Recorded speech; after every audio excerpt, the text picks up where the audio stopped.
देश का रुपया अगर मजबूत होता है तो माना जाता है कि देश की जो अर्थव्यवस्था है, रीढ़ की हड्डी है, वो मजबूत होती है। जीडीपी स्ट्रांग, इसका मतलब कि इकॉनमी स्ट्रांग। लेकिन चिंता का विषय अब बन गया है क्योंकि लगातार जिस तरह से डॉलर के मुकाबले में रुपए की कीमत घट रही है, वो वाकई चिंता का विषय बन रही है। अब $1 के मुकाबले लगभग 90-91 रुपए हो चुका है।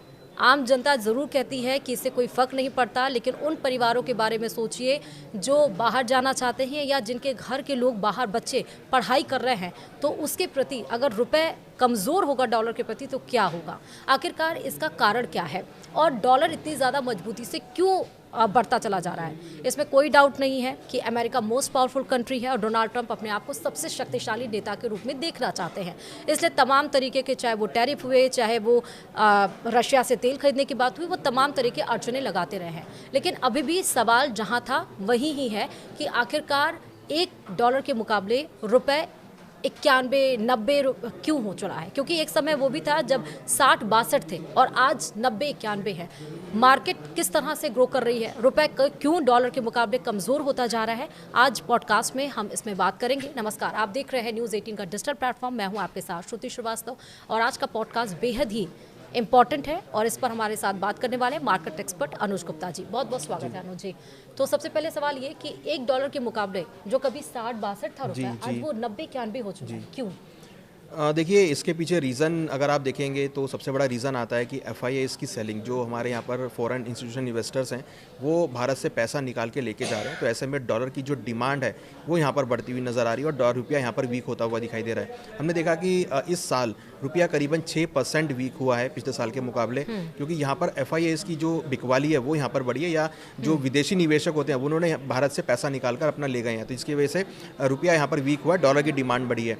साथ में हमने ये भी देखा कि जो ट्रम्प साहब ने टैरिफ लगाए हैं उसकी वजह से कहीं ना कहीं जो हमारी इंपोर्ट की डिमांड है वो यहाँ पर बढ़ती हुई दिख रही है। मींस डॉलर की डिमांड बढ़ रही है क्योंकि हमें पेमेंट करनी पड़ रही है, तो उसकी वजह से यहाँ पर रुपया वीक हुआ है। जो रुपये की डिमांड है एक्सपोर्ट साइड में वो यहाँ पर कम होती हुई दिख रही है क्योंकि हम एक्सपोर्ट नहीं कर पा रहे हैं, तो उसकी वजह से कहीं ना कहीं रुपये यहाँ पर वीक होता हुआ दिखाई दिया है। तो यहाँ पर दो मेन कारण हैं, जो कि एक तो एफआईआईज़ की बिकवाली प्लस जो ट्रम्प साहब के टैरिफ लगे हैं उसकी वजह से यहाँ पर रुपये में वीकनेस होती हुई दिख रही है। नहीं, तो ये जो हम कहते हैं मार्केट मजबूत हो रही है और इंडियन मार्केट सबसे मजबूत, सबसे लार्जेस्ट मार्केट है, तो आखिरकार इन्वेस्टर्स, फॉरेन इन्वेस्टर्स यहाँ से रुपए निकाल क्यों रहे हैं?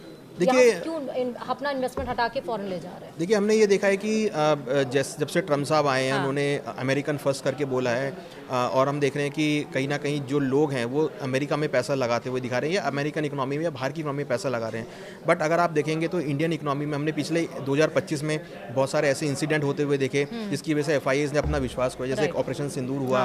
प्लस हमने देखा कि कहीं ना कहीं एक थोड़ा सा पॉलिटिकल अनस्टेबिलिटी यहाँ पर देखने को मिला। प्लस अगर आप देखेंगे तो जो हमारी जो कंपनीज है, भारत की जो इकोनॉमी है वो अभी एआई पे उतना शिफ्ट नहीं हो पाई है, वो टाइम लग रहा है एआई पे शिफ्ट होने के लिए, टेक्नोलॉजी ड्रिवन उतनी नहीं हो पा रही है। इसकी वजह से जो निवेशक हैं वो बाहर जाते हुए दिख रहे हैं, क्योंकि निवेशकों का ये मानना है कि आने वाला टाइम जो है वो टेक्नोलॉजी का है और जो जितना जल्दी टेक्नोलॉजी पे शिफ्ट होगा उतना ही वो ग्रो करते हुए नजर आएंगे। तो हमने देखा है कि जो टेक्नोलॉजी ड्रिवन इकोनॉमीज है वहाँ पर जो एफआईआईज़ है वो पैसा लगाते हुए दिख रहे हैं। इंडिया में अभी उतना टेक्नोलॉजी ड्रिवन नहीं हो पा रहा है या हम थोड़ा सा अभी लैगार्ड चल रहे हैं। तो मुझे लगता है कि ये 2026 जो है ये शायद एक नई क्रांति लेकर आएगा, जिसमें आपको जो टेक्नोलॉजिकल ड्रिवन है वो इंडिया होता हुआ दिखाई देगा। और एफआईआईज़ का जो इन्वेस्टमेंट है वो एक्सपेक्ट भी कर रहे हैं 2026 में आ सकता है, मगर 2025 में जो आउटफ्लो रहा वो इन कारणों की वजह से रहा कि हम टेक्नोलॉजी ड्रिवन उतना सक्षम नहीं बना पाए अभी। ठीक है, तो इस केस में हम ये जो कहते हैं कि लोकल फॉर वोकल और सेल्फ इंडिपेंडेंट की, तो इस सिचुएशन में क्या उस पर शिफ्ट होना सही है?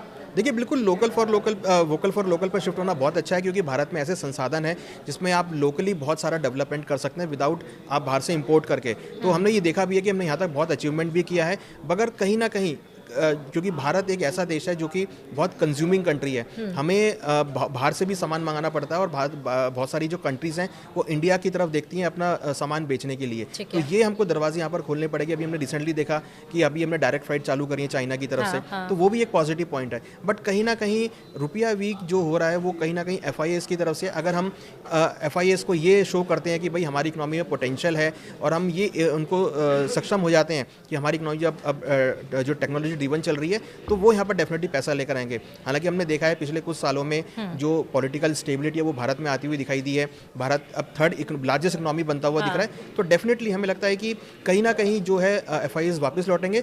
मगर जो ट्रम्प साहब के टैरिफ हैं ये अभी थोड़ा सा यहाँ पे रॉड ब्लॉक का काम कर रहे हैं। जैसे टैरिफ का सोल्यूशन आता है तो मुझे लगता है कि FIIs दोबारा से भारत की तरफ अट्रैक्ट होते हुए दिखाई देंगे। तो हम इसको अब क्योंकि रुपए वीक हो रहे हैं इन कंपेरिजन ऑफ डॉलर, उसका इम्पैक्ट क्या पड़ेगा मार्केट पे या क्या पड़ रहा है? देखिए उसका इम्पैक्ट पड़ रहा है कि जो भी हम चीज़ बाहर से इंपोर्ट कर रहे हैं, अगर आप ट्रैवल भी कर रहे हैं वो भी आपको महंगा पड़ रहा है, अगर आप इंपोर्ट कर रहे हैं वो भी आपको महंगा पड़ रहा है। तो यहाँ पर हम जैसे कुछ चीज़ें हैं जो बहुत मेजर इंपोर्ट करते हैं, जैसे क्रूड ऑयल हम इंपोर्ट करते हैं, तो क्रूड यहाँ पर महंगा पड़ेगा, उसकी कॉस्ट जो है वो नीचे रिटेल के तक जाती हुई दिखाई देगी।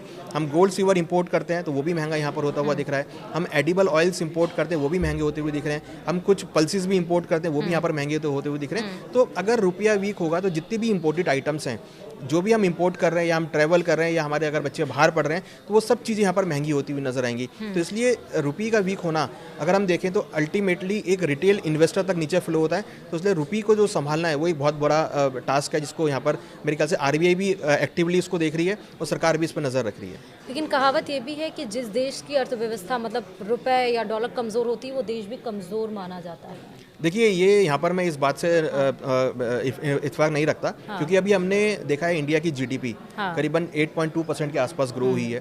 अभी हमने RBI की मीटिंग देखी, वहाँ पर काफ़ी अच्छा हमने इन्फ्लेशन भी देखा, ऑलमोस्ट 0.25%, जो कि 10 दशकों में जाकर सबसे लोअर है, तो वो भी एक पॉजिटिव पॉइंट रहा। हमने भारत का मानसून देखा जिसमें काफ़ी अच्छी हमने एग्रीकल्चर में प्रोग्रेस होती हुई देखी। अब हम आत्मनिर्भरता की तरफ जा रहे हैं पल्सेस में और एडिबल ऑयल्स में, तो कहीं ना कहीं भारत ग्रो कर रहा है अपने इंटरनल कारणों की वजह से। बट जो एक्सटर्नल फैक्टर हैं, जो बाहरी कारण है, उसकी वजह से थोड़ा सा कहीं ना कहीं जो है हम यहाँ पर इफेक्ट होते हुए दिख रहे हैं, चाहे वो जियोपॉलिटिकल टेंशन हो, चाहे वो टैरिफ्स हो, या फिर कहीं ना कहीं जो विदेशी नीति है उसकी वजह से हम इम्पैक्ट होते हुए दिख रहे हैं, जिसकी वजह से रुपया यहाँ पर वीक होता हुआ दिख रहा है। बट अगर आप इंटरनली बात करेंगे तो इंटरनली वी आर ग्रोइंग, हमारा GDP ग्रो कर रहा है, हमारा जो इन्फ्लेशन है वो भी कंट्रोल में है, और जो पर कैपिटा इनकम है वो भी यहाँ पर इंक्रीज होती हुई दिख रही है। तो ओवरऑल अगर आप देखेंगे तो जो सेंटीमेंट है इंटरनली वो बहुत पॉजिटिव है। बट हाँ, आउटरली जो इम्पैक्ट चीज़ें हैं जो कि बहुत शॉर्ट टर्म के लिए रहती हैं, वो थोड़ा सा इंडिया को इम्पैक्ट कर रही है। तो ये अच्छी बात है, इस कहावत को इंडिया ने झूठ कर दिया अपने कामों से। लेकिन सर ये बताइए कि हम मैसिव मास की बात कर रहे हैं, लेकिन एक आम आदमी के खर्चे पर क्या रुपए का कमज़ोर होना असर करता है? देखिए वोकल फॉर लोकल यहाँ पे बहुत सेट होता है। राइट। अगर हम वोकल फॉर लोकल पर निर्भर नहीं होते तो हम सारा सामान बाहर से मंगा रहे होते, जो कि हमें महंगा पड़ता। ठीक है। हम यहाँ पर क्रूड मंगा रहे हैं, क्रूड हमें महंगा लगता है। अभी भी हम देखते हैं कि क्रूड का भाव, पेट्रोल अगर हम बात करें 96 रुपये लीटर के आसपास, जो कि आदमी को फ़र्क पड़ता है कि बहुत महंगा है क्रूड का प्राइस।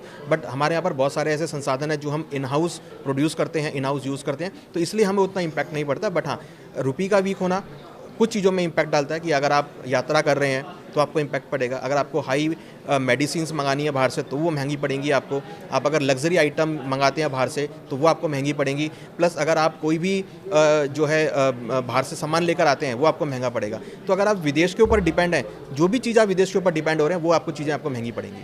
तो अब इसको कैसे सही किया जा सकता है, क्या स्टेप्स फॉलो करने पड़ेंगे? देखिए हमें लगता है कि RBI डेफिनेटली इसकी तरफ देख रहा है, और हमें लगता है कि RBI यहाँ पे स्टेप लेगा। कुछ चीज़ें हैं जिसको यहाँ पर हम देख सकते हैं, कहीं ना कहीं FIIs को हम एक अच्छा ऐसा रोड मैप बना के दें जिससे कि वो यहाँ पर इन्वेस्टमेंट लेकर आएँ, या हम उनको ऐसा शो करें या ऐसा उनको बिजनेस प्लान दें कि यहाँ पर हम अब टेक्नोलॉजी ड्रिवन है, हमारे यहाँ पर अगर आप इन्वेस्टमेंट करेंगे तो आपको अच्छे जो है बेनिफिट्स मिलेंगे। तो ईज़ ऑफ डूइंग बिजनेस जो है FIIs को लेकर वो हम कर सकते हैं, प्लस हम ऐसे आयाम यहाँ पे खोल सकते हैं जिसकी वजह से FIIs जो है अपना पैसा भारत में डालें।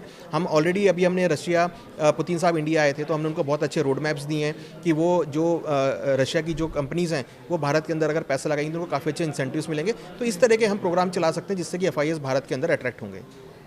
एक सवाल मेरे जहन में आ रहा है, डोनाल्ड ट्रंप का एक आर्टिकल अभी पब्लिश हुआ था 3-4 दिन पहले, उन्होंने ये बोला कि वो यूरोपियन देशों को, नाटो को खत्म करना चाहते हैं, लेकिन वो 5 देशों को एक साथ एक बॉन्ड बनाकर और पूरे विश्व में उभारना चाहते हैं, जिसमें भारत भी था, चाइना भी था, रशिया भी था, लेकिन मैं भारत की बात कर रही हूँ। तो इंटरनेशनल लेवल पे जब भारत ने इतना अच्छा परफॉर्म किया है, तो वो मेन कारण क्या है कि हम फिर भी रुपये में कम होते जा रहे हैं? देखिए मेन कारण वही है कि इन्वेस्टमेंट अपॉर्चुनिटी उनको उतना नहीं दिख रहा है इंडिया में।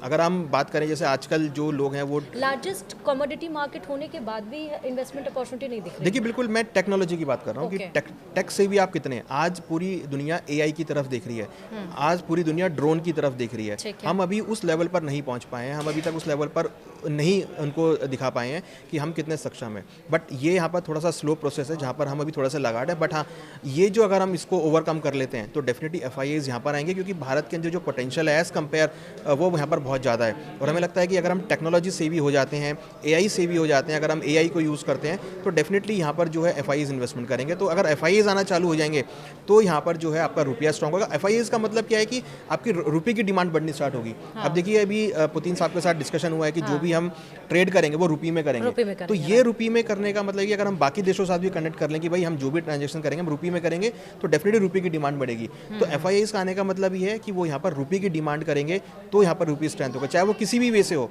अगर आप कोई भी बायलैटरल ट्रेड कर रहे हैं, अगर आप कोई भी इन्वेस्टमेंट कर रहे हैं, अगर आप वो रुपये में करते हैं तो यहाँ पर रुपये की डिमांड बढ़ेगी। तो हमें ये देखना है कि जो भी हम व्यापार करें वो हम रुपये के अंदर व्यापार करें विदेशों के साथ, तो हमारे रुपये की डिमांड बढ़ सकती है, जिससे रुपये हमारा स्ट्रांग होगा। तो उम्मीद करते हैं कि आपको समझ में आया होगा कि आखिरकार $1 के मुकाबले, मतलब $1 के मुकाबले रुपए क्यों कमज़ोर हो रहा है, या डॉलर के मुकाबले रुपए क्यों कमज़ोर हो रहा है, उसको किस तरह से सही किया जा सकता है। फिलहाल हम ये नहीं कहेंगे कि हमारे हाथों से, हमारे मुट्ठी से समय फिसल गया है कि हम कुछ कर नहीं सकते। जैसा हमारे मार्केट एक्सपर्ट अनुज जी ने कहा कि RBI ज़रूर इस तरफ फोकस कर रही है और क्या होना चाहिए, क्या स्टेप्स फॉलो करने चाहिए, वो भी हमने आपको इस पॉडकास्ट में बताया। फिलहाल इस पॉडकास्ट में इतना ही। बहुत शुक्रिया।